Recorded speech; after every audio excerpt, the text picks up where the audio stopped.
Hello guys, this is Puneet. I welcome all of you on IAS मार्गदर्शक bye आशीष sir. मैं आपके लिए कुछ नया लेके आया हूँ, कुछ बेहतर। मैं I am a lawyer by profession and evidence law की साक्ष्य विधि 1872, जो कि हमारे लॉ का बहुत ही इम्पोर्टेंट पार्ट है। इससे हम सबसे पहले हम इससे डील करना चाहते हैं कि केसेस, जो भी केसेस हमारे दिल्ली यूनिवर्सिटी के केसमेट में दिए हुए हैं, ठीक है। D you is a prestigious university. तो जितने भी लैंडमार्क केसेस दिए हुए हैं हम उनको एक एक करके डील करेंगे, समझ लेंगे, तब हम जाएंगे लॉ पे, ठीक है। तब भी हम दोबारा से केसेस पढ़ेंगे, बट यहाँ से आपको एक कनेक्टिविटी मिलेगी कि क्या क्या हो सकता है, किस तरह के प्रूफ्स हो सकते हैं, है ना। तो आज से हम सबसे पहला केस लॉ डील करेंगे, state of Maharashtra versus Prafulla B Desai. यह लैंडमार्क केस है। सुप्रीम कोर्ट ने इसमें जजमेंट दिया था वीडियो कॉन्फ्रेंसिंग के लेके, जैसे वीडियो कॉल कह सकते हैं हम लोग, कि वीडियो कॉल से किसी का एविडेंस लिया जा सकता है कि नहीं, किसी की गवाही या किसी को कोई प्रूफ लिया जा सकता है कि नहीं। इलेक्ट्रॉनिक रिकॉर्ड के रिगार्डिंग बात हुई थी इसमें। तो इसमें रेलिवेंट प्रोविज़न है थे इस केस के, section 273 of CrPC, section 3 of Indian evidence act, ठीक है। सेक्शन 273 कहता है कि इंसान की फिजिकल प्रेजेंस मैंडेटरी नहीं है, बस इंसान प्रेजेंस होना चाहिए कोर्ट के सामने, कोर्ट ने उसकी प्रेजेंस की वैलिडिटी दी हो, कि अगर बंदा वीडियो कॉन्फ्रेंसिंग से भी कर रहा है तो कोई दिक्कत नहीं है, ठीक है।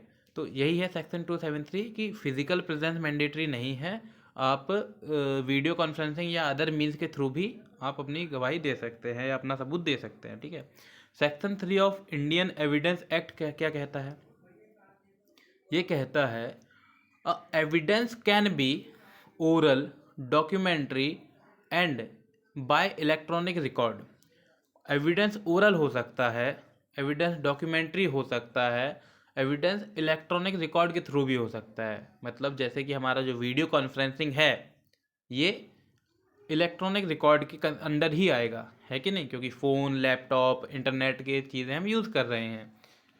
तो इस केस के फैक्ट्स पे आते हैं हम लोग। फैक्ट्स इस तरह से थे कि एक कंप्लेनेंट और उनकी वाइफ थी।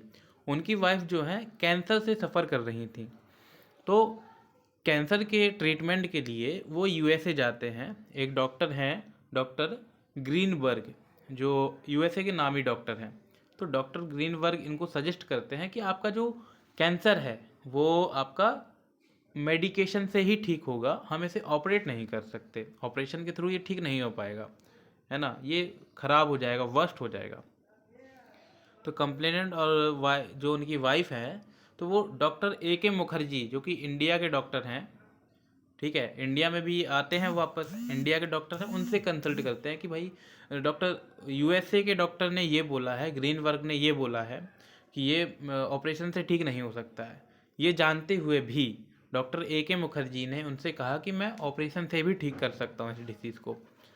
तो उनका ऑपरेशन के लिए एग्री हो जाता है। तो जब उनका ऑपरेशन हो जाता है, तो ऑपरेशन का यह फेल हो जाता है एक तरह से। ऑपरेशन कैसे फेल हो जाता है कि जो ऑपरेशन का ज़ख्म है, जो कि काटा गया होगा जिस पार्ट को, तो वो बार बार खुल जाता है, ठीक है। वो बॉडी का पार्ट है, बार बार खुल जाता है, उससे ब्लड निकलता है, उससे पस निकलता है। उनकी कंप्लेनेंट की वाइफ को बहुत ज़्यादा पेन होता है ना। तो और जो ब्लड पस होता है, जब वो कुछ खाती हैं तो वो बढ़ जाता है, ब्लड पस निकलना। उनका पेन बहुत ज़्यादा होता है खाते वक्त, खाने के बाद उन्हें, है ना। तो उनके जो डेली के 10-12 जोड़ी कपड़े ख़राब हो रहे होते हैं। तो इतनी ज़्यादा सफरिंग के बाद आप खुद से इमेजिन कीजिए कितनी ज़्यादा सफरिंग हुई होगी। इतनी ज़्यादा सफरिंग के बाद 2 महीने के बाद उनकी, करीब 2 महीने के बाद उनकी डेथ हो जाती है। तो यहाँ पे जो हमारा कंप्लेनेंट है, पहले महाराष्ट्र मेडिकल काउंसिल में कंप्लेन करता है। वहाँ पे इंक्वायरी होती है, ठीक है, ए के मुखर्जी के अगेंस्ट में। तो जो मेडिकल काउंसिल है महाराष्ट्र का, वो उनको गिल्टी कहता है। देखिए मैंने लिखा हुआ है, फोर्थ पॉइंट मैंने मेंशन किया हुआ है कि ए के मुखर्जी को काउंसिल ने गिल्टी ठहराया है ना। क्योंकि उन जो डॉक्टर ग्रीनबर्ग की बात जानते हुए भी उन्होंने ऑपरेट किया है, तो ये एक नेग्लिजेंस एक्ट की तरह जाएगा। तो यहाँ पे जब ये बात कोर्ट के लिए आती है, कोर्ट में जाएगी, ऑब्वियस सी बात है, क्योंकि सज़ा तो कोर्ट ही देगी, है ना। तो कोर्ट में बात ये आती है कि गवाही चाहिए थी किसी बात की, कि ये पूछना था डॉक्टर ए के ग्रीनवर्ग से कि क्या आपने ऐसी बात कही थी कि नहीं कही थी। तो उनसे बात की जाती है डॉक्टर ग्रीनवर्ग से। तो डॉक्टर मना कर देते हैं कि मैं इंडिया नहीं आ सकता हूँ आपकी गवाही देने के लिए। हाँ, मैं वीडियो कॉन्फ्रेंसिंग के थ्रू आपको अलाउ कर सकता हूँ, मैं अपनी गवाही दे सकता हूँ। तो यहाँ पे इशू क्या हो गया था, इशू यहाँ पे ये हो गया था कि whether in a criminal trial evidence can be recorded by video conferencing. क्या वीडियो कॉन्फ्रेंसिंग के थ्रू एविडेंस लिया जा सकता है क्रिमिनल ट्रायल में। क्रिमिनल ट्रायल वर्ड देखिएगा, मेंशन कीजिएगा, यहाँ पे क्राइम की बात हो रही है।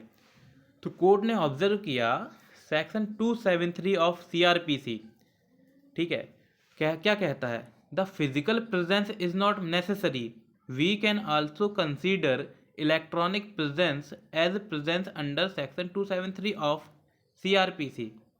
ठीक है, CRPC के 273 के अंडर कहा गया है कि evidence must be recorded in the presence of accused. यहाँ पे दो कंडीशन बोली गई है कि पहली चीज़ फिजिकल प्रेजेंस इंपॉर्टेंट नहीं है, बंदा अपनी इलेक्ट्रॉनिक प्रेजेंस से भी गवाही दे सकता है, पहली चीज़। दूसरी चीज़, जो एविडेंस है, एविडेंस रिकॉर्ड किया जा रहा है, वो अक्यूज़ मतलब AK मुखर्जी की प्रेजेंस में ही होना चाहिए। अक्यूज़ क्या होता है, जिसने क्राइम किया होता है, जिस पे अक्यूजेशन होता है, मतलब जिस पे इल्ज़ाम, अक्यूज़ के मतलब इल्ज़ाम, ठीक है, वो होता है अक्यूज़, जिसको हम बोलते हैं मुलजिम। Section 3 of Indian evidence act क्या कहता है, the evidence can be both oral and documentary and electronic records can be produce as evidence. Document oral हो सकता है, डॉक्यूमेंट्री हो सकता है, और इलेक्ट्रॉनिक रिकॉर्ड की तरह भी प्रोड्यूस किया जा सकता है। To this, SC allowed video conferencing and said about the advancement of science and technology, and the evidence will be recorded in the studio, court, and a judicial officer will be present at that time. Supreme Court ने इसमें कहा कि जो video conferencing के through हम evidence ले रहे हैं, ये एक तरह का साइंस और टेक्नोलॉजी का एडवांसमेंट है। समझ पा रहे हैं आप, ठीक है। एविडेंस रिकॉर्ड होगा कोर्ट के सामने, या कोर्ट का अपना एक स्टूडियो है, वहाँ पे एक जुडिशियल ऑफिसर प्रेजेंट होगा, मतलब जज प्रेजेंट हो सकता है, या जज किसी को अपॉइंट कर देता है कि आपकी निगरानी में ये होगा, ठीक है। तो एट द एंड कोर्ट ने डॉक्टर AK मुखर्जी जो कि अक्यूज़ हैं उनको गिल्टी ठहराया, ठीक है, और वीडियो कॉन्फ्रेंसिंग के थ्रू एविडेंस लिया गया।